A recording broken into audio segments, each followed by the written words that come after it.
बगल वाला में वही चल रहा है। अभी हम बाहर खड़े से सुने हैं। अगर हो सके तो आज हम पढ़ा रहे हैं वहाँ पढ़ाई वाला मिला लीजिएगा। क्या हम पढ़ा रहे हैं क्या पढ़ाई होता है, हम सुने हैं तो मैंने ऐसे पढ़ाया जाता है। आयन होगा तो आयनिक सॉलिड, मेटल हो तो मेटालिक सॉलिड, ऐसे थोड़े होता है। देखिए कैसे होता है हम पढ़ाते हैं। देखिए आज का टॉपिक है हम लोग का क्लासिफिकेशन ऑफ सॉलिड।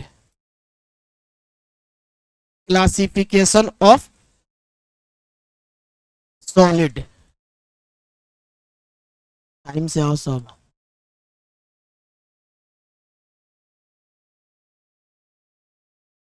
और थोड़ा सा आप लोग जो है ना हल्का हल्का बेंच आगे कर लो, दिक्कत नहीं होगा। चाहे चाहे तुम लोग थोड़ा सा पीछे पीछे नहीं है जगह, दिक्कत नहीं ना है? दिक्कत है? थोड़ा थोड़ा आगे कर लीजिए। नीचे वाला बेंच आगे करो, नीचे वाला। क्लासिफिकेशन ऑफ सॉलिड, ठोस का वर्गीकरण। और तुम लोग के मन में चलो सही तब पढ़ा दिए हैं, फिर पढ़ाएंगे यही। पिछला टॉपिक नहीं, ये आगे का टॉपिक है। देखिए इसमें क्या पढ़ाई हो रहा है। अभी हम आपको बोले थे ना कि क्लासिफिकेशन चार तरीके से होगा। एक क्लासिफिकेशन पार्टिकल्स के अरेंजमेंट के आधार पे, ये आज का क्लासिफिकेशन पार्टिकल्स के बीच लगने वाले फोर्स के आधार पे है। एक क्लासिफिकेशन इलेक्ट्रिकल प्रॉपर्टी यानी कि विद्युतीय गुण के आधार पे होगा। और एक क्लासिफिकेशन मैग्नेटिक प्रॉपर्टी यानी कि चुंबकीय गुण के आधार पे होगा। ठीक है, तो मैग्नेटिक प्रॉपर्टी और इलेक्ट्रिकल प्रॉपर्टी सबसे लास्ट टॉपिक है, इस चैप्टर का सबसे लास्ट टॉपिक है। ये जो दुगो है कि पार्टिकल्स के अरेंजमेंट के आधार पे और पार्टिकल्स के बीच लगने वाले फोर्स के आधार पे सबसे शुरू का टॉपिक है, और दोनों सबसे लास्ट का टॉपिक है। बीच में बहुत सारा टॉपिक है। तो टॉपिक आज का टॉपिक क्या है? क्लासिफिकेशन ऑफ सॉलिड, ठोस का वर्गीकरण। हेडिंग डाल दिए हैं। पेन को रोकिए और 2 मिनट खूब अच्छा से समझिए। देखिए कोई भी सॉलिड होता है ना बाबू, सॉलिड के अंदर छोटे छोटे पार्टिकल्स होते हैं, ये हम लोग बात जानते हैं ना। खूब ध्यान से सुनना। सॉलिड के अंदर छोटे छोटे पार्टिकल्स होते हैं। ये पार्टिकल्स क्या हो सकते हैं? ये जो पार्टिकल आपको दिख रहे हैं ये क्या हो सकते हैं? तो या तो ये पार्टिकल विद्यार्थी कोई ना कोई मॉलिक्यूल होते हैं, कोई ना कोई मॉलिक्यूल होते हैं, अणु होते हैं। और बोलना नहीं है, समझना है। जब बोलने का मौका आएगा तब देखते हैं, हम खुद आपसे पूछते हैं। ठीक है, खूब ध्यान से सुनिए। अंदर जो पार्टिकल है ये पार्टिकल कोई ना कोई मॉलिक्यूल होगा। अब मन में चल रहा सर मॉलिक्यूल क्या होता है? इसमें बहुत ऐसा विद्यार्थी होगा जो मॉलिक्यूल नहीं पहचानता होगा, बहुत सारे लोग हैं मॉलिक्यूल को पहचानते होंगे। तो हम अब 1 मिनट पेशेंस रखिएगा, सब सिखा रहे हैं। यह भी हो सकता है कि जो पार्टिकल है यह कोई एटम होगा। क्या होगा? और यह भी हो सकता है कि ये जो अंदर का पार्टिकल है यह कोई आयन होगा। क्या हो सकता है बाबू? 3 चीज हो सकता है, मॉलिक्यूल, एटम या आयन। अभी आप समझिए इस चीज को। मॉलिक्यूल तब होता है जब वह कंबाइंड फॉर्म में रहता है। एक से अधिक एटम्स जब आपस में जुड़ जाते हैं तो क्या कहलाते हैं? मॉलिक्यूल। जैसे कि मान लो कि H2O है, SO2 है, सब विद्यार्थी एक से अधिक एटम जुड़ा है कि नहीं? ऐसा यदि पार्टिकल हो अंदर तो इसको कहते हैं कि मॉलिक्यूल होगा। क्या होगा? हम समझा रहे हैं ऐसा पार्टिकल होता है कि नहीं, सब समझाएंगे, टेंशन नहीं लेना है, बस समझना है अच्छे से। तो विद्यार्थी फिर से एक बार सुनो, अंदर का पार्टिकल क्या हो सकता है? मॉलिक्यूल या एटम या आयन, कोई एक चीज होगा। अगर मॉलिक्यूल होगा तो खाली मॉलिक्यूल होगा, अगर एटम होगा तो खाली एटम होगा, अगर आयन होगा तो खाली आयन होगा। समझिए ध्यान से। मॉलिक्यूल ऐसे पहचानेंगे कि जब कंबाइंड फॉर्म में हो तो मॉलिक्यूल। ठीक है, अकेला हो तो एटम। जैसे मान लीजिए सोडियम अंदर हो तो सोडियम अकेले है कि नहीं है?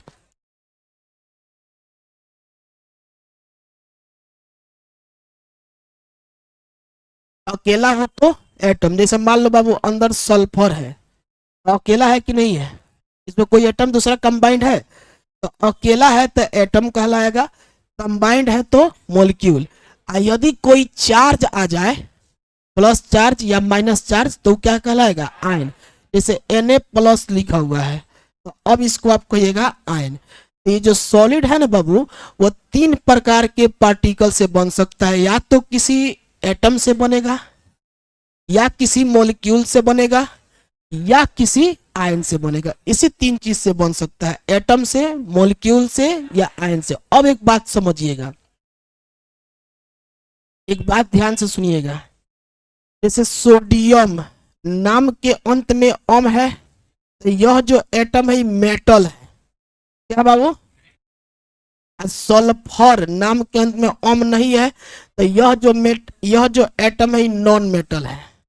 तो जो आपका एटम होगा वो मेटल भी हो सकता है और नॉन मेटल भी हो सकता है। मेरी बात समझ में आ रही है? अब ध्यान से सुनिए, कितने चीजों से बउआ, यहाँ एकदम फोकस रखिए, कितने चीजों से आप सॉलिड बना सकते हैं, या तो मॉलिक्यूल से, या तो मेटल से, या फिर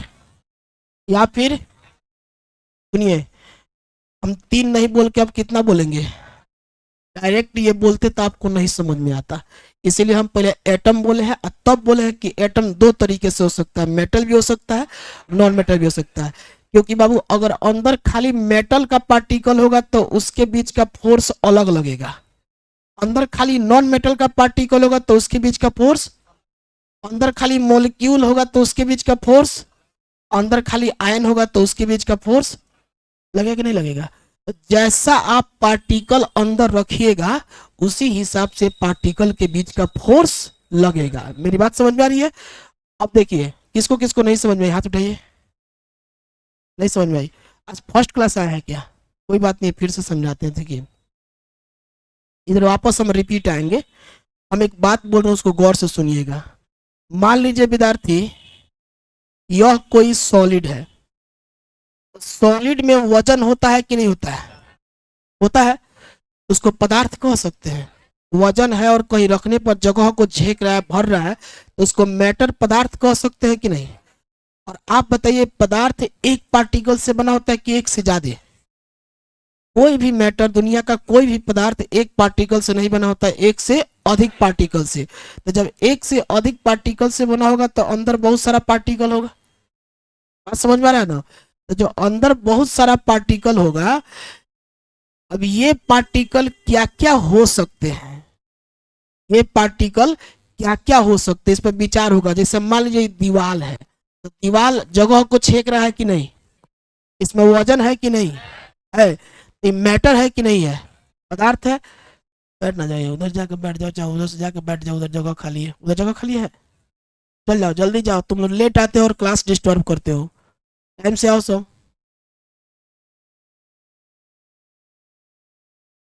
जल्दी बैठो।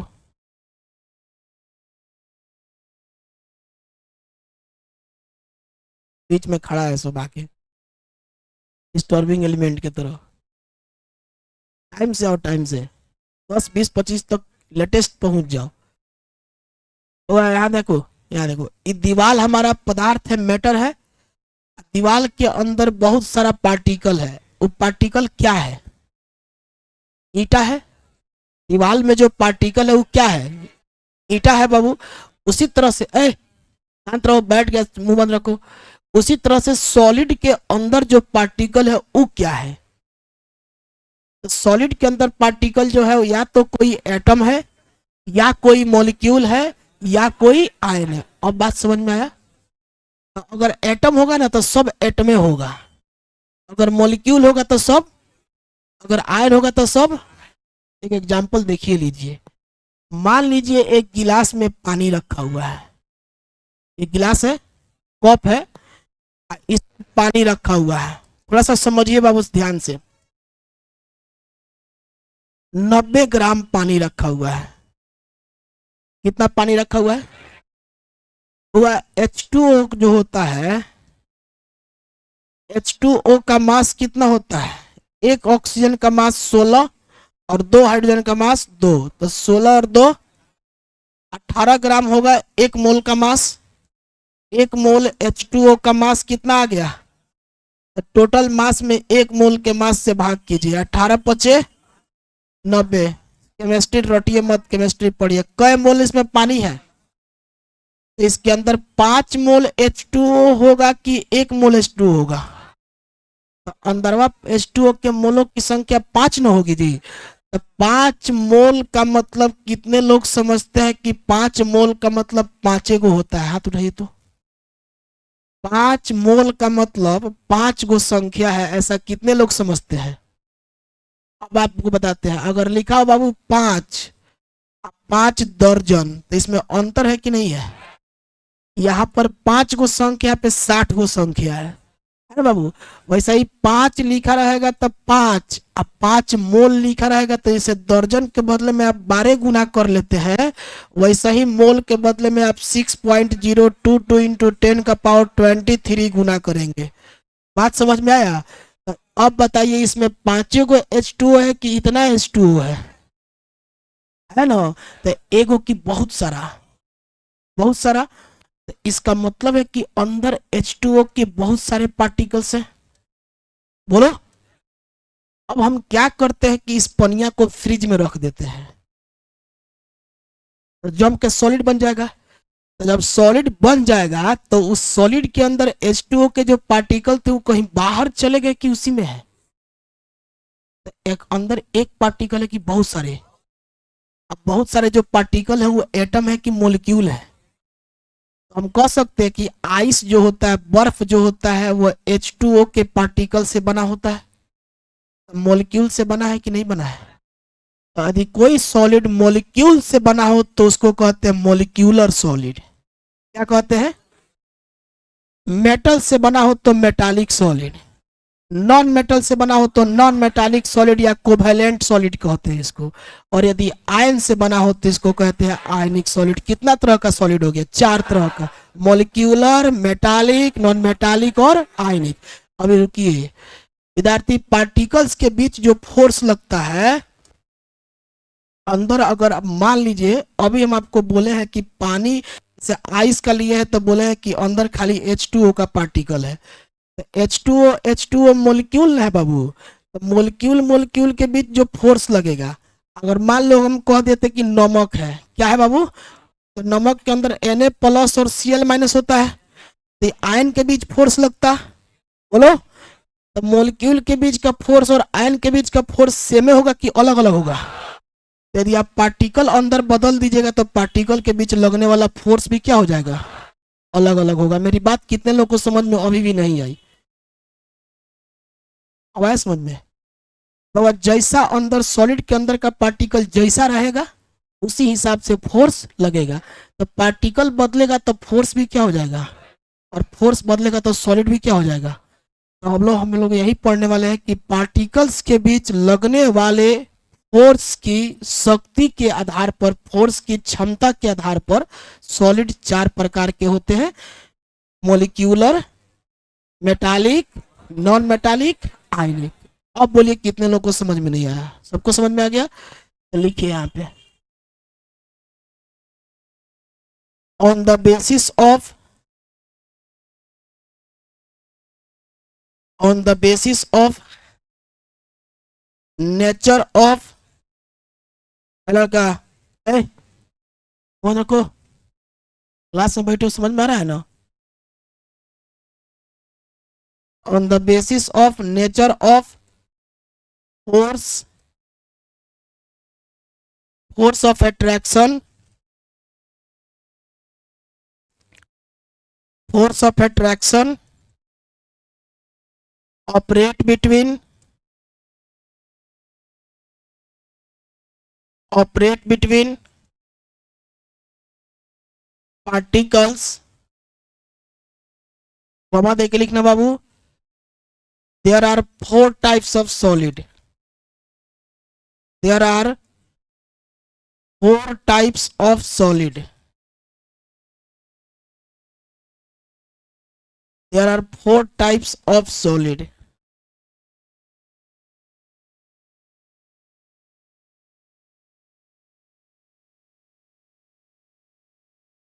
there are 4 types of solid।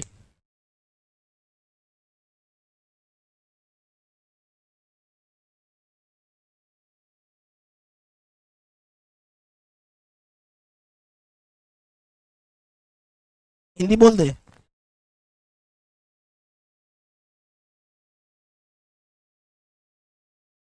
घटक कणों के बीच। यार इतना धीरे लिखोगे तो कैसे काम चलेगा, थोड़ा सा तो स्पीड बढ़ाओ सब। 2 लाइन का इंग्लिश है, 10 मिनट तुम लोग को लिखते होगे। अच्छा लिख लो लिख लो। अच्छा ये हम अपने लिए नहीं कहते बाबू, तुम्हारे लिए ही कहते हैं। हमको क्या करना है, हमसे तुम, हमको अगर पोट पाट के पढ़ाना रहेगा तो इतना ना पोट पाट के पढ़ाएंगे कि तुम सब कोई पैसा दे देगा, लेकिन हम जो बात होता है पहले के दिन बोल देते हैं, ताकि स्पष्ट सुन लो और समझ लो, तब पढ़ना है तब पढ़ो, ना तो अपना दूसरा दुबारी देखो। आज जितना तुम लेट करोगे कल उतना ही लास्ट में। इस बार तुम लोग इसमें से कुछ लोग 11th पढ़ा है मेरे यहाँ, लास्ट में आप लोग देखे हैं बहुत गुरुदेव लोग क्या किया है, लोग की हिंदी लिखाना बंद कर दिया था 12th के बैच में। आप लोग अच्छे से जानते हैं ये कौन कौन बंद किया था। अब बताइए, जो बच्चा 8 महीना 9 महीना हिंदी में पढ़ा होगा एग्जाम देने के लिए, और लास्ट में आप कह रहे हैं हिंदी मत लिखो, क्या कि सिलेबस नहीं खत्म हो रहा था, तो लड़का का कौन दशा होगा।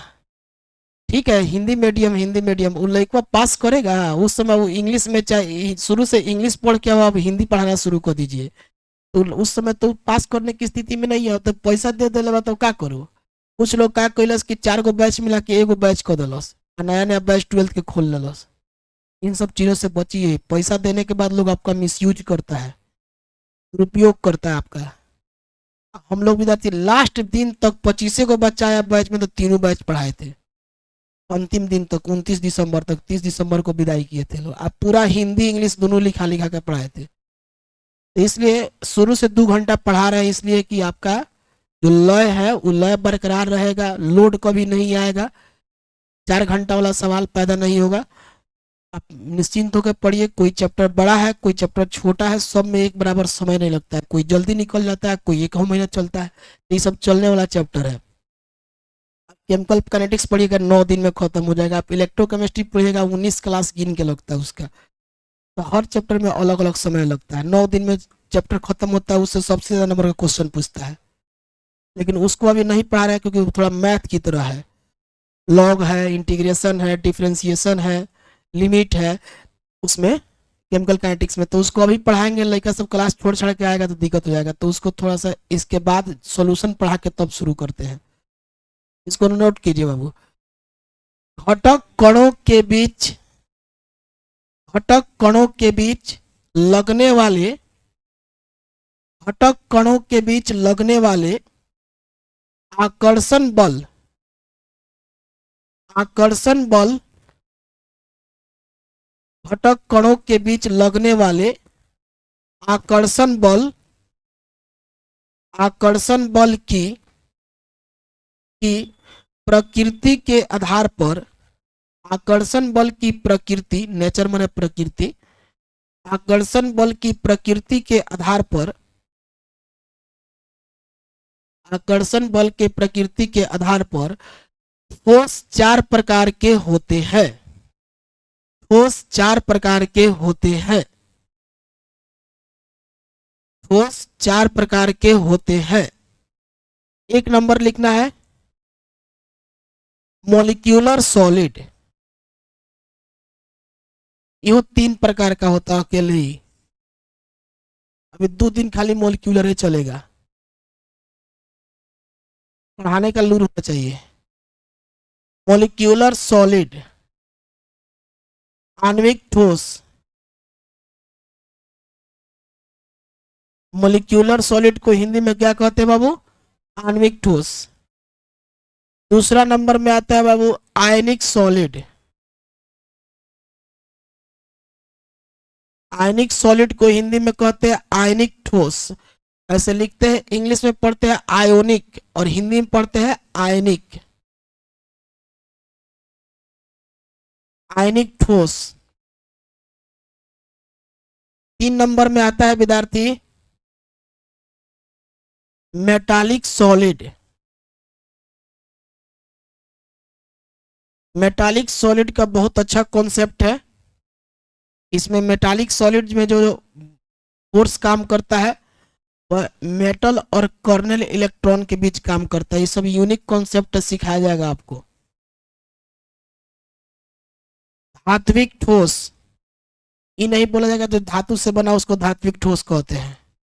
वैसे पढ़ाई नहीं होता है, तो सब लॉलीपॉप पढ़ाई है। और 4 नंबर में आता है बाबू नॉन मेटालिक सॉलिड। इतना जल्दी इसका नाम नहीं कहते, इसका 4 गो नाम है। आप लोग देखते होंगे क्वेश्चन बैंक, तो एगो नामवा भी लिखेंगे तो कहेंगे जी सर क्वेश्चन पूछा हुआ है। नॉन मेटालिक सॉलिड का दूसरा नाम होता है covalent solid. Covalent solid Hindi में कहते हैं सहसंयोजी ठोस। ये भी बताया जाएगा कि इसका नाम कोवैलेंट सॉलिड क्यों पड़ा है। तीसरा नाम होता है इसका बाबू नेटवर्क सॉलिड। इसी नाम से क्वेश्चन पूछा है 12th के एग्जाम में कि नेटवर्क ठोस किसको कहते हैं। और चौथा नाम होता है इसका जाइंट मॉलिक्यूल। जाइंट मॉलिक्यूल को हिंदी में कहते हैं विशाल अणु। डायमंड और ग्रेफाइट इस सॉलिड के एग्जाम्पल होते हैं, कार्बन से बने होते हैं और कार्बन नॉन मेटल होता है।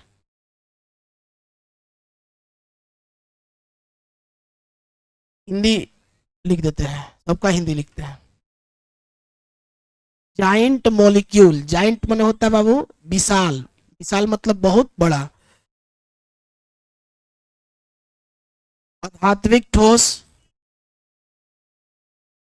और ये हम अपने घर से नहीं पढ़ा रहे हैं सारा बात एनसीईआरटी में लिखा हुआ है, आप जाके किताब पढ़िएगा। हम किताब कोई लाया होगा तब बता देंगे, पुराना वाला किताब में चैप्टर दिया हुआ है तो बता देंगे कहाँ दिया हुआ है। अधात्विक ठोस, इसके बाद बाबू होगा कोवैलेंट का हिंदी होता है सहसंयोजी। मुंह बंद रखिए। सहसंयोजी ठोस। नेटवर्क को हिंदी में नेटवर्क ही कहते हैं, जाल भी आप कह सकते हैं, लेकिन हिंदी में भी नेटवर्क के नाम से पूछता है क्वेश्चन। नेटवर्क ठोस, या आप इसको कह सकते हैं विशाल अणु। इसका सबसे बढ़िया एग्जाम्पल कौन होता है बाबू? डायमंड और ग्रेफाइट। ये पूछता है एग्जाम्पल में। इस लास्ट वाला जो है सबसे इंपॉर्टेंट है, एग्जाम में आता है।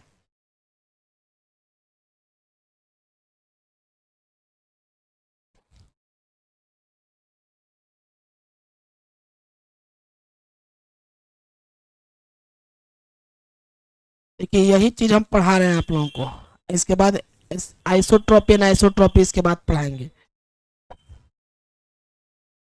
समदैशिक विषमदैशिक यही पढ़ा रहे हैं। देखिए यहाँ पे मोलिक्यूलर सॉलिड बाबू, मोलिक्यूलर 3 टाइप का होगा। एक होगा पोलर मोलिक्यूलर, एक हाइड्रोजन बॉन्डेड मोलिक्यूलर, एक यहाँ पे non polar molecular. Non polar molecular आप देख लीजिएगा एनसीईआरटी में पेज नंबर 4 और 5 में पुराना वाला किताब में दिया है। आयनिक सॉलिड, मेटालिक सॉलिड, कोवैलेंट और नेटवर्क सॉलिड लिखा हुआ है यहाँ पे। तो आप जा करके एनसीईआरटी का पुराना किताब में 4 और 5 नंबर पेज में दिया है, पढ़िएगा। एनसीईआरटी के पुराना वाला किताब में 4 और 5 नहीं होगा किताब तो पीडीएफ डाउनलोड कर लीजिएगा, गूगल पे मिल जाएगा। एनसीईआरटी क्लास 12 सॉलिड स्टेट डालिएगा, आ जाएगा। ऊपर डालिएगा एक बार, मिल जाएगा। लेंच के नाम से मिलता है, LENC करके CH करके मिलेगा, इसी नाम से मिलता है गूगल पे। पेज नंबर 4 और 5 में। अब आइए देखिए, इसके बाद इसको पढ़ने के बाद आइसोट्रॉपी एंड आइसोट्रॉपी हम पढ़ाएंगे। आइसोट्रॉपी बता देते हैं पहले ही, ना तो कोई मत कहे तो छूट गया है। आइसोट्रॉपी इसको पढ़ के पढ़िएगा ना तो ज्यादा समझ में आता है। और एन आइसोट्रॉपी समदैशिक और विषमदैशिक, ठीक है, पहले ही बता देते हैं। तो सबसे पहले हेडिंग डालिए मॉलिक्यूलर सॉलिड आणविक ठोस। मॉलिक्यूलर सॉलिड आणविक ठोस।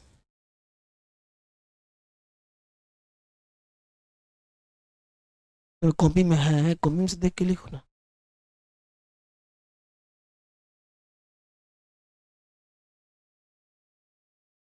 मॉलिक्यूलर सॉलिड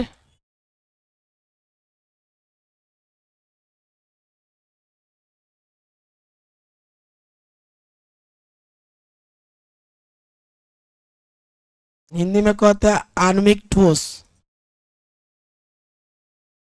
हाँ, अब मोलिक्यूलर सॉलिड आणविक ठोस क्या होते हैं? ठीक है, वो ऐसे सॉलिड जो किस चीज से बने हो? मॉलिक्यूल से। किससे बने हो? लेकिन विद्यार्थी हुआ, पीछे वाला टोपी वाला ध्यान दो, इससे एक क्वेश्चन आएगा, आप जा करके देखिएगा, क्वेश्चन आता है हमेशा ऐसे देगा ऑब्जेक्टिव में NH3 PH3 ऐसे, उसके बाद दे देगा आपको CO2 और एक दे देगा O2। सब गैस है, ये अमोनिया गैस है, फॉस्फीन गैस है, कार्बन डाइऑक्साइड है, ऑक्सीजन गैस है। पूछेगा निम्नलिखित में सबसे अधिक जल में घुलनशील गैस कौन है? इनमें से कौन गैस जो है सबसे अधिक जल में घुल जाएगा? ऑक्सीजन गैस सबसे कम घुलता है। अब ये आप तुक्का जो लगा रहा है, आज का क्लास कर लीजिएगा तो कौन चीज जल में अधिक घुलेगा आपको कभी दिखते नहीं होगा समझने में। आज का क्लास कर लीजिए, देख के बोल दीजिएगा कि कौन चीज जल में अधिक घुलेगा और कौन चीज नहीं घुलेगा। वो इसका ट्रिक भी हम बता देंगे, हाइड्रोजन से फोन लगा दो। हाइड्रोजन से क्या लगा दो? अगर हाइड्रोजन के साथ किसी चीज में फ्लोरीन लगा हो, चाहे ऑक्सीजन लगा हो, चाहे नाइट्रोजन लगा हो, हाइड्रोजन के साथ लगा हो, तो वो चीज ऑटोमेटिक जल में सबसे अधिक घुलता है। तो आप इसको कहते हैं हाइड्रोजन बॉन्डिंग का फॉर्मेशन। क्या चीज का? इसका तीसरा टाइप पढ़ना हाइड्रोजन बॉन्डेड मोलिक्यूलर सॉलिड, इसीलिए बोले शांत होकर पढ़िए, मजा आएगा पढ़ने में और यूजफुल टॉपिक है। हम पहले इंपॉर्टेंस समझा देते हैं कि इसका क्या महत्व है, तब ना आप जब किसी आदमी का महत्व पहले से पता हो तो आदमी उसको वैल्यू देता है। अब महत्व नहीं पता हो, जाने के बाद महत्व पता लगे तो फिर जाने के बाद क्या फायदा हो सकता है? अब पछतावत क्या होता है जब चिड़िया चुग गई खेत। इसीलिए पहले पढ़ते हैं मोलिक्यूलर सॉलिड। मोलिक्यूलर सॉलिड वे सॉलिड होते हैं जिनके पार्टिकल्स क्या हो? मोलिक्यूल हो। क्या हो? लिखिएगा पहले, रोज solid whose constituent particles whose constituent particles particles are molecule, then it is called, वो बंद रखिए, then it is called molecular solid। Constituent particles are molecule, then it is called molecular solid। Constituent particles क्या हो बाबू? Molecule हो। हुआ? आगे में पढ़ाई हो रहा है, पीछे क्या तक रहा है? पीछे ताकेगा हो गया तो। Both solid whose constituent particles are molecule, then it is called molecular solid। वैसे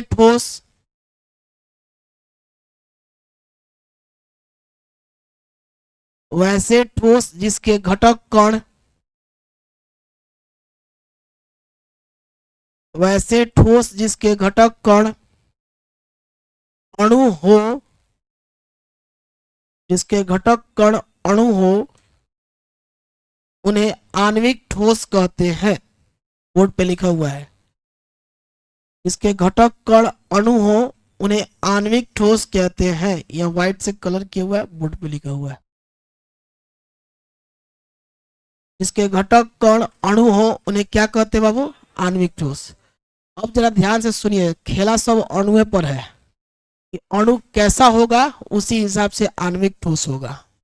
पेन को रोकिए और ध्यान से सुनिए। पहला विद्यार्थी कि अपने पास कोई सॉलिड है, इसके अंदर बहुत सारे पार्टिकल्स हैं। वो बंद।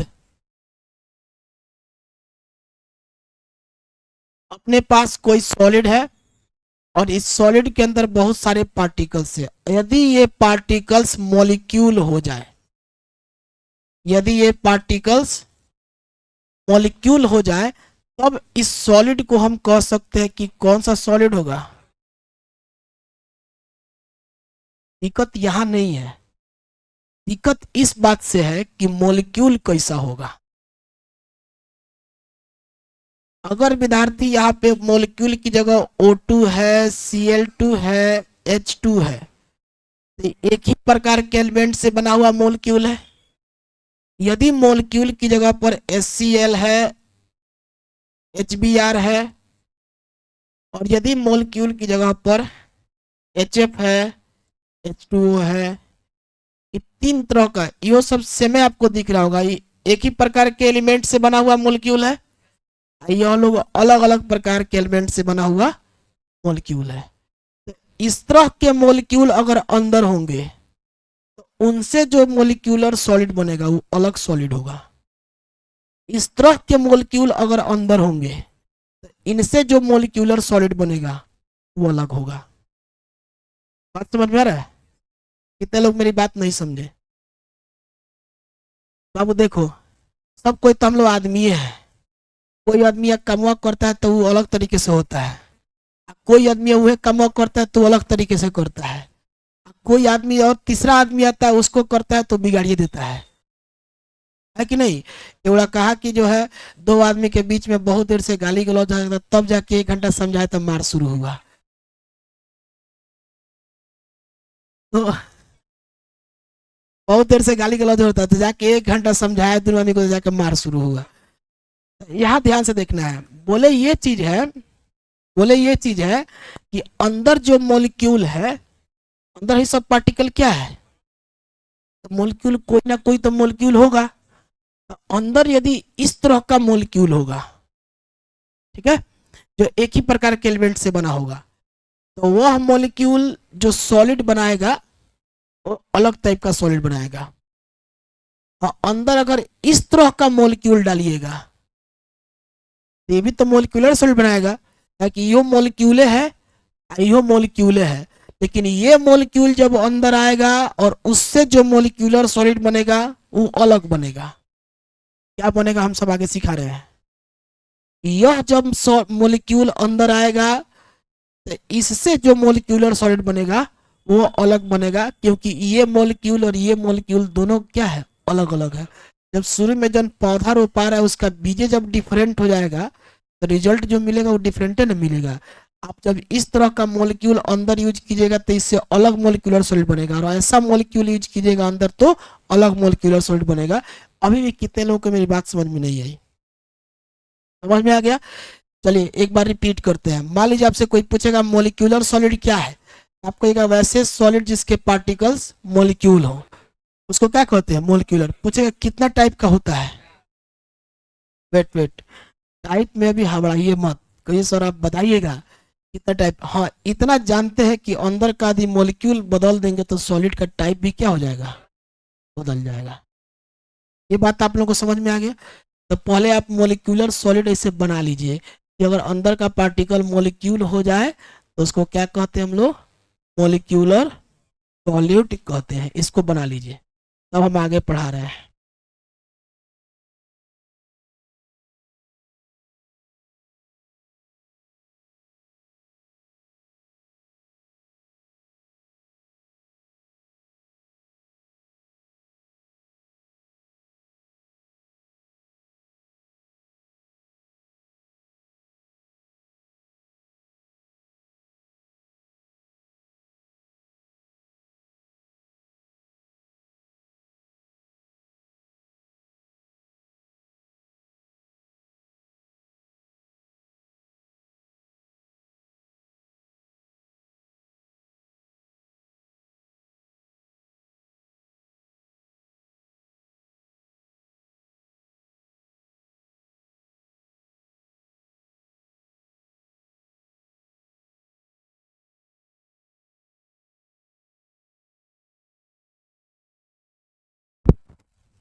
लिख लिए?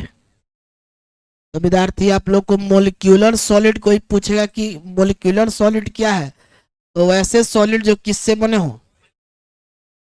अब आइए थोड़ा सा ध्यान दीजिएगा, हम अभी मॉलिक्यूलर सॉलिड का टाइप नहीं पढ़ा रहे हैं, पहले आपको हम मॉलिक्यूल का टाइप समझा रहे हैं। तो जब मोलिक्यूल का टाइप समझ में आएगा तब ना मोलिक्यूलर सॉलिड समझ में आएगा। बोलो। जब हमरा पता रही कि क्वेश्चन बिया रोपले बनी तब पता लगे पौधा क्वेश्चन निकली।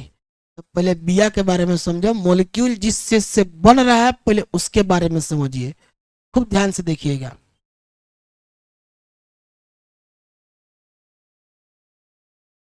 हुआ मोलिक्यूलर सॉलिड की मोलिक्यूल। मोलिक्यूल एगो पार्ट एगो एटम से बनता है कि एक से अधिक एटम से, ये तो आप लोग समझ रहे हैं। देखिए मोलिक्यूल जो होता है ना विद्यार्थी, दो टाइप का होता है।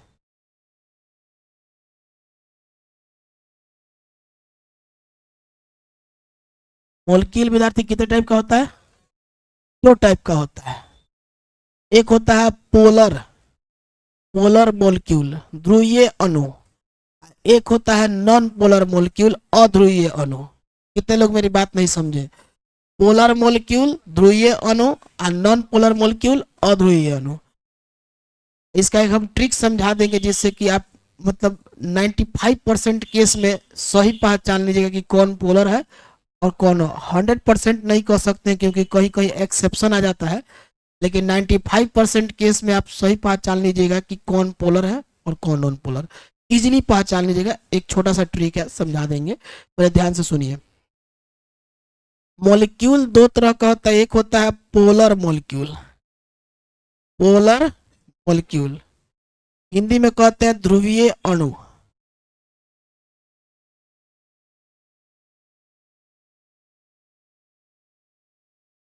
ठीक है बाबू। और एक होता है बाबू non polar molecule, non polar molecule Hindi में कहते हैं अध्रुवीय अणु, अध्रुवीय अणु। अब आप पूछिएगा सर पोलर क्या और नॉन पोलर क्या? एक छोटा सा टेक्निक सीखिए। अगर कोई मॉलिक्यूल डिफरेंट एलिमेंट से बना हो, अलग अलग एलिमेंट से बना हो, तो पोलर हो जाएगा। और सेम एलिमेंट से बना हो तो नॉन पोलर हो जाएगा, कुछ एक्सेप्शन को, कुछ अपवाद को छोड़कर। दो चार गो अपवाद है, ज्यादा नहीं है। ठीक है, यहाँ समझिए। जैसे विद्यार्थी यहाँ पर लिखा हुआ है HCl, ये एक ही प्रकार के एलिमेंट से बना है कि अलग अलग प्रकार के? एगो हाइड्रोजन है और एगो क्लोरीन है, तो ये पोलर हो गया। बुझा गया? H2O एक ही प्रकार के एलिमेंट से कि अलग अलग प्रकार के? अरे हाइड्रोजन दो है तो ऑक्सीजन भी तो है एगो, तो अलग अलग प्रकार के एलिमेंट से बना है कि नहीं? तो ये हो जाएगा कौन चीज?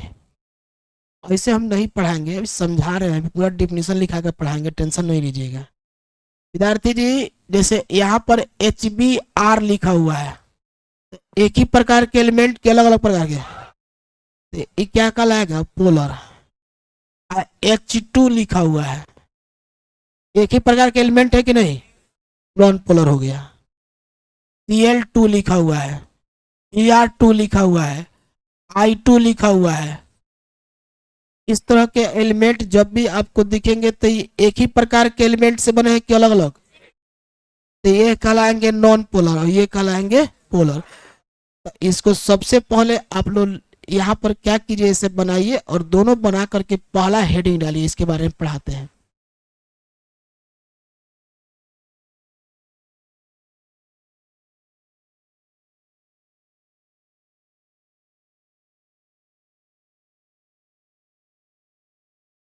ये मोलिक्यूलर सॉलिड का टाइप है कि उसमें मोलिक्यूल जो यूज हो रहा है उसका टाइप है?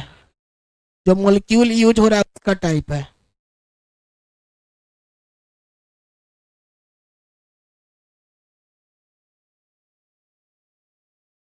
दोनों लिख करके अभी इसको हेडिंग मत डालिएगा, रोक के रखिएगा, हम बताएंगे पहले उस चीज को लिख करके तब हेडिंग डाला जाएगा।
अभी लिख करके इसको रोकिएगा, कुछ हेडिंग मत डालिएगा। अभी लिख लिए? सुनिए, पोलर नॉन पोलर पढ़ने के लिए एक 11th का चीज है, पता नहीं आप लोग पढ़े हैं कि नहीं पढ़े हैं। नहीं बोलिए सब नहीं पढ़े हैं। ये तो किस्सा हो गया, एगो जोक्स देख रहे थे हम कि एक आपके पास दो ऑप्शन है।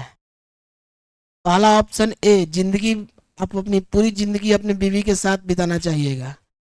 तो आदमी जो है बी ऑप्शन सुना ही नहीं, पहले कह रहा बी बी बी बी, ये सुन के ही बी कह दिया। वही किस्सा हो गया। हम लोग कि 11th में आप लोग पढ़े होंगे तो पहले ऐसा नहीं पढ़े होंगे।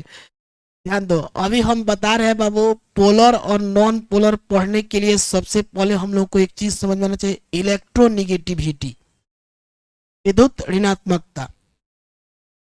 जो 11th मेरे यहाँ पढ़े होंगे उनको एक ट्रिक सिखाया गया था, इलेक्ट्रोनिगेटिविटी का ऑर्डर, फोन कल बारात से आई, पढ़ा गया है। कौन कौन पढ़े 11th में मेरे यहाँ?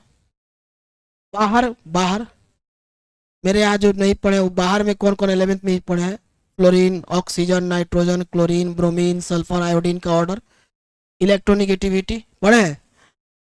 नहीं पढ़े हैं। आप पढ़े हैं, भूल गए? कोई बात नहीं, हम पढ़ाएंगे, उसके लिए टेंशन नहीं लो।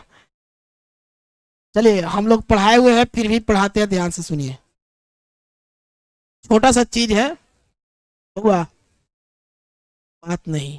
हम पहले बोले थे ना कि 11th की जो चीजें यूज आएंगी, जो आप नहीं जानते हैं, सारी चीजें बता दी जाएंगी, टेंशन नहीं लीजिए, ताकि आपको 12th का केमिस्ट्री पढ़ने में दिक्कत नहीं हो। लेकिन उसके लिए हाला मत कीजिए, शांत होकर सुनिए।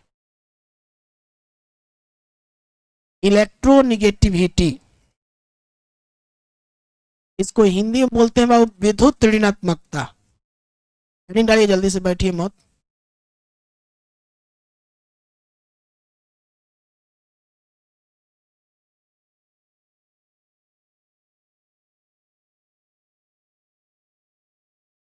इलेक्ट्रोनिगेटिविटी, विद्युत ऋणात्मकता।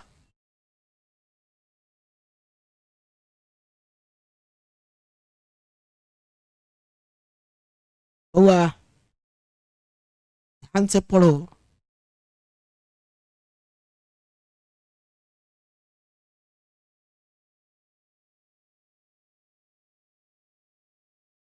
जीवन में आदमी सीरियस होकर कोई काम करता है और जब सीखने लगता है तो उसको लगता है कि हम अब कॉन्फिडेंस में चले गए, और वही पॉइंट पर जाकर के वो मिस कर जाता है, गलती हो जाता है, और ओवर कॉन्फिडेंस के चक्कर में आदमी बर्बाद हो जाता है। तो जब कोई चीज़ पढ़ाई समझ में आने लगे ना, तो वहाँ पे और सिंसियर होकर पढ़ना चाहिए कि ये और अच्छा हो जाए, वहाँ पे मिस नहीं करना चाहिए, नहीं तो फिर वहीं से आपका डाउन टू मतलब डेप्थ की ओर जाने लगेगा आप। देखिए ध्यान से, इलेक्ट्रोनिगेटिविटी, विद्युत ऋणात्मकता होता क्या है, पहले इसको समझ लेते हैं, ठीक है? देखिए, ये एक तरह का कैपेसिटी होता है।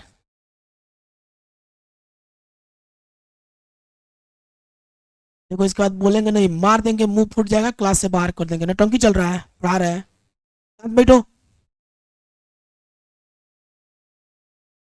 इलेक्ट्रोनिगेटिविटी जो है विद्यार्थी, एक तरह का क्या होता है, कैपेसिटी।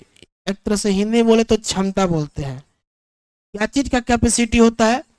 तो इलेक्ट्रॉन को अट्रैक्ट करने का, इलेक्ट्रॉन को, किसी भी इलेक्ट्रॉन को यदि कोई एलिमेंट अपनी ओर खींच रहा है, अपनी ओर आकर्षित कर रहा है, तो उसी क्षमता को, उसी टेंडेंसी को, उसी गुण को हम लोग क्या कहते हैं, इलेक्ट्रोनिगेटिविटी। अच्छा, ये बताइए, आप लोग 10th क्लास से पढ़ते आए हैं, इलेक्ट्रॉन लेने का काम, इलेक्ट्रॉन को खींचने का काम मेटल करता है कि नॉन मेटल, धातु की अधातु? अधातु। और धातु आप लोग पढ़े थे 10th क्लास में कि धातु इलेक्ट्रॉन लूज करते हैं, मेटल इलेक्ट्रॉन त्याग करते हैं, लूज करते हैं। तो जनरली इलेक्ट्रोनिगेटिविटी जिस भी एलिमेंट के अंदर होती है, वो सामान्यतः देखिएगा कि नॉन मेटल ही होंगे, क्योंकि वही इलेक्ट्रॉन को अपनी ओर क्या करते हैं, खींचते हैं। आपको हम इलेक्ट्रोनिगेटिविटी का ऑर्डर दिखाएंगे, उसमें सारा एलिमेंट आपको नॉन मेटल ही दिखेगा, मेटल एको को नहीं दिखेगा। आप 10th क्लास में रट रट के याद भी किए थे कि धातु विद्युत ऋणात्मक, विद्युत धनात्मक होते हैं, इलेक्ट्रो पॉजिटिव होते हैं, और नॉन मेटल जो है वह अधातु विद्युत ऋणात्मक होते हैं, इलेक्ट्रोनिगेटिव होते हैं। इंग्लिश वाले लोग रटे होंगे। एक क्वेश्चन आता था, right the difference between metal and non metal, धातु और अधातु में अंतर लिखिए। तो वहां पे रट रट के याद करके और धातु विद्युत ऋणात्मक होता है, बोर्ड में पूछा भी था। तो आपको ये चीज सीखना है, बहुत ध्यान दो। जितनी भी इलेक्ट्रोनिगेटिविटी वाले एलिमेंट होते हैं सब नॉन मेटल होते हैं, क्योंकि इलेक्ट्रॉन खींचने की क्षमता उन्हीं के पास होती है। मेटल अगर रहेगा तो इलेक्ट्रॉन क्या कर देता है, लूज करता है। तो हम अभी क्या पढ़ रहे हैं, लूज करने के लिए कि इलेक्ट्रॉन को अट्रैक्ट करने के लिए? तो ये सब किसके अंदर होगा, मेटल के अंदर कि नॉन मेटल के अंदर? तो नॉन मेटल के अंदर इलेक्ट्रोनिगेटिविटी की टेंडेंसी होती है। अब जरा ध्यान से सुनिए हमारा बाबू की इलेक्ट्रोनिगेटिविटी वास्तव में है क्या चीज? कैपेसिटी है। कैसा कैपेसिटी? यहाँ पे हम लोग लिखेंगे कि किसी एलिमेंट के द्वारा, किसी तत्व के द्वारा इलेक्ट्रॉन को अपनी ओर अट्रैक्ट करने की क्षमता को ही हम क्या कहते हैं, इलेक्ट्रोनिगेटिविटी कहते हैं। तो पूछेगा इलेक्ट्रोनिगेटिविटी क्या है, तो कहिएगा जब कोई एलिमेंट, कोई तत्व इलेक्ट्रॉन को अपनी ओर क्या करता है, आकर्षित करता है, तो उसी कैपेसिटी को हम क्या कहते हैं। समझ में आ गया? किसी किसी के अंदर देखिए अट्रैक्शन पावर रहता है, तो 2 मिनट बात कर लेगा आपसे तो आपको अट्रैक्ट कर लेगा, अपने बात में फंसा देगा आपको, होता है। तो वो अट्रैक्ट करने की जो क्षमता है उसी क्षमता को हम क्या कहते हैं, इलेक्ट्रोनिगेटिविटी। तो लिखिएगा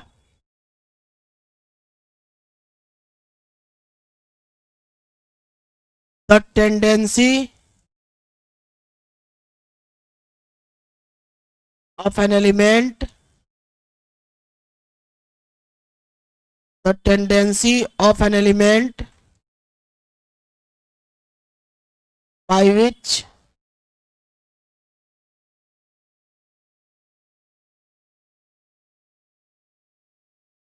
it attract the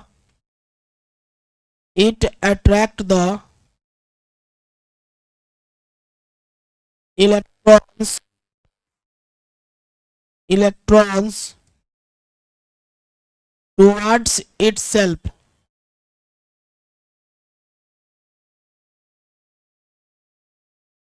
Then that tendency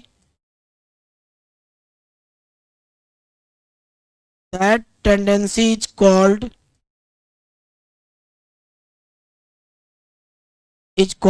electronegativity.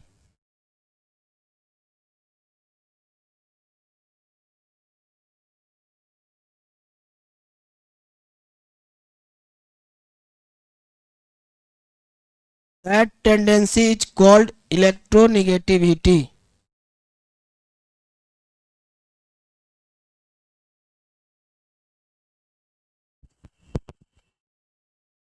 That tendency is called electronegativity.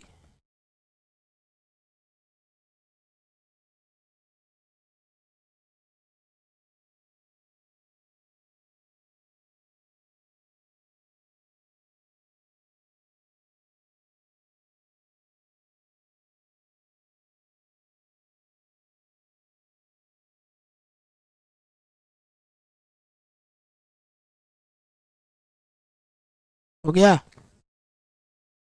किसी तत्व का वह गुण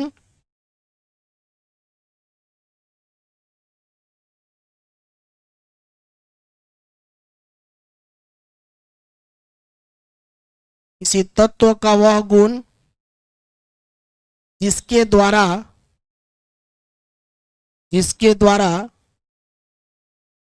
वह वह किसी बाहरी इलेक्ट्रॉन को, किसी तत्व का वह गुण जिसके द्वारा वह किसी बाहरी इलेक्ट्रॉन को, जिसके द्वारा वह किसी बाहरी इलेक्ट्रॉन को, किसी बाहरी इलेक्ट्रॉन को अपनी ओर आकर्षित करता है, किसी बाहरी इलेक्ट्रॉन को अपनी ओर आकर्षित करता है, आकर्षित करता है, तो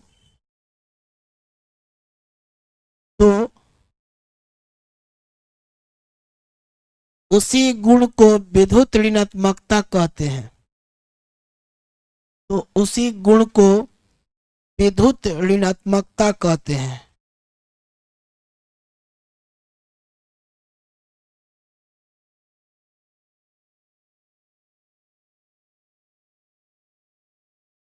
उसी गुण को विद्युत ऋणात्मकता कहते हैं। हुआ देखो, इलेक्ट्रॉन को अपनी ओर खींचने का जो गुण होगा उसी गुण को हम क्या कहते हैं? इलेक्ट्रोनिगेटिविटी।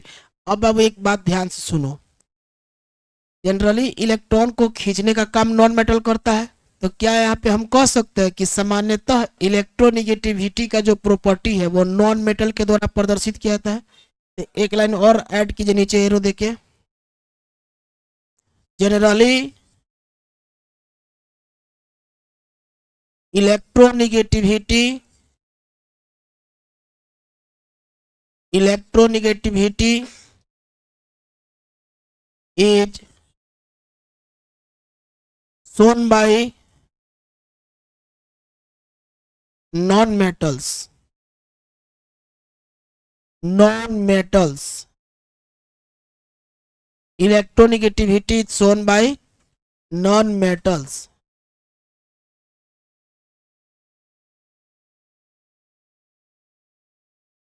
हिंदी लिखिए।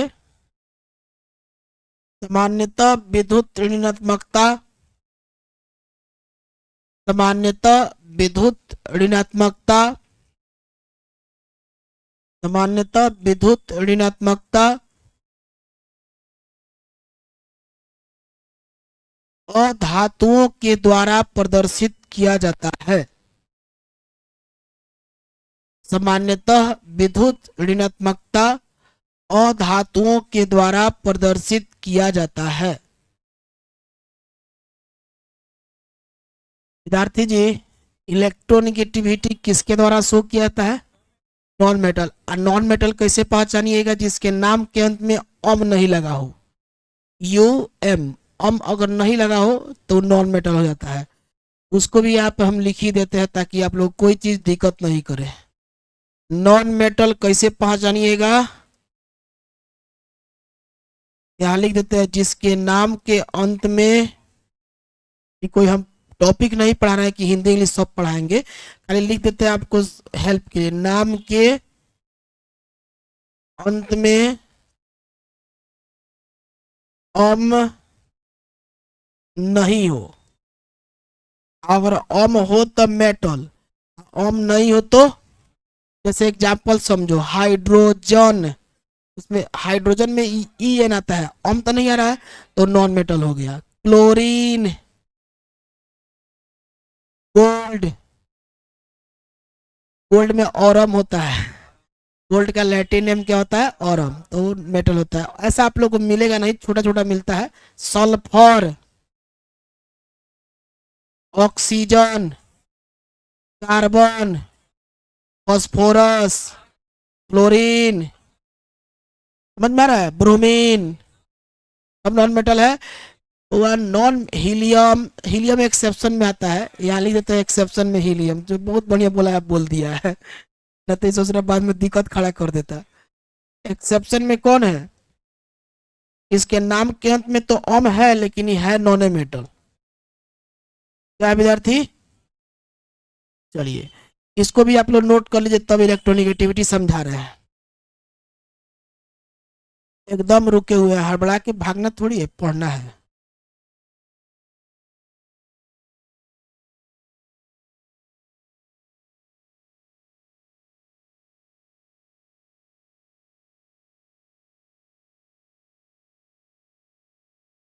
थोड़ा समय लगे लेकिन पढ़ाई ठीक से हो जाए, ताकि उसके बाद कोई कमी नहीं रहे।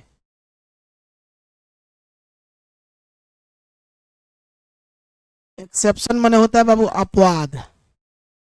अपवाद उसको कहते हैं जो नियम के अंदर आए लेकिन नियम का पालन नहीं करे। जैसे धान के खेत में धान की तरह होता है लेकिन धान का बाल नहीं होता, उसको झारंग कहते हैं। क्या हुआ? तो काम रहता है तो पढ़ने क्या आते हैं आप लोग? फोन उठा लिया था क्या तुम?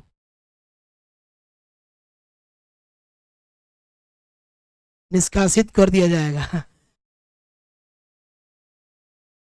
और निकलो, यहाँ ध्यान दो बाबू, ध्यान दीजिए यहाँ पे।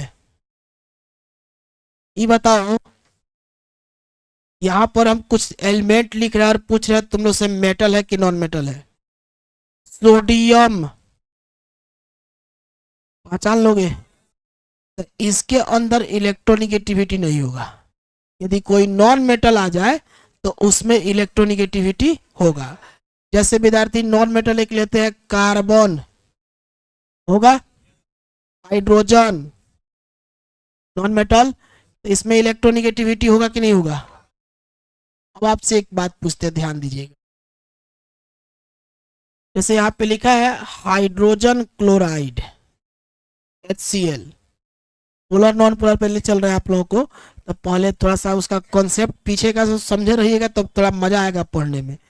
अगर हाइड्रोजन क्लोराइड लिखा हुआ है, हाइड्रोजन विद्यार्थी, हाइड्रोजन का एटॉमिक नंबर होता है एक, इसके पास एक एगो इलेक्ट्रॉन रहता है, तो जब बनाएगा तो कै गो बॉन्ड बनाएगा, एगो। तो हाइड्रोजन और क्लोरीन के बीच में बॉन्ड है, बॉन्ड है। अब इस बॉन्ड को बनाने में ध्यान से सुनिएगा, खूब ध्यान से सुनिए, नहीं सुनिएगा ध्यान से तो फिर वहां पे चल जाएगा एक लाइन में, वैसे सॉलिड जिसका पार्टिकल मोलिक्यूल उसे मोलिकुलर सॉलिड कहते हैं, मोलिकुलर सॉलिड खत्म। आपको ही मजा आएगा कि खूब समझ में आता। यहाँ पर एक इलेक्ट्रॉन इस हाइड्रोजन का है, एक इलेक्ट्रॉन इस क्लोरीन का है। एक बॉन्ड को बनाने में 2 इलेक्ट्रॉन खर्च होता है। एक बॉन्ड को बनाने में एक इलेक्ट्रॉन इधर से जो एटम लगता है उसका, एक इलेक्ट्रॉन इधर से